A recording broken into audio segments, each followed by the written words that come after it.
Namatay nga ng di oras itong si Peter matapos nga niyang katagpuin ang dapat nga itong si Omeng na ito nga sana nga pagbabayaran niya ng kanyang malaking pinagkakautangan. Subalit tinraitor siya nito.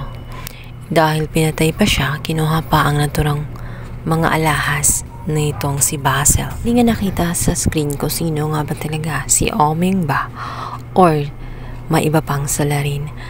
Base sa investigasyon, maaaring ang ginamit nga sa pagpalo kay Peter ay isang malaking patpat o di kaya isang bat-ball base. Ipinakita din naman sa larawan sa ilalim nga ng higaan kung saan tinutulugan nga nitong sina Peter at Jericho. Maaari din kaya si Jericho ang naturang salarin dahil galit na galit siya sa ginawa ni Peter kung saan inangkin nga ang kanyang identity.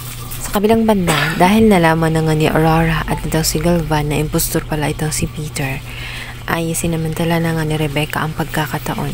Ito na ang kanilang inaantay ng kanyang kuya na ito nga si Jericho.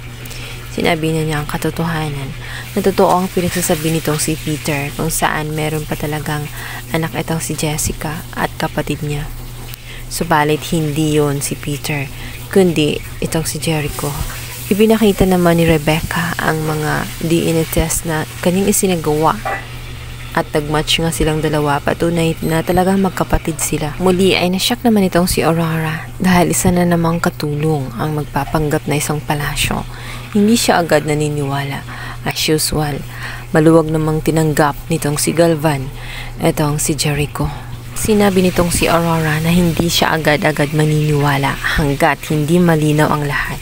Kailangan muna sumailalim nga nito ang si Jericho ng isang DNA test at kapag lumabas na ang resulta saka pa lang siya maniniwala.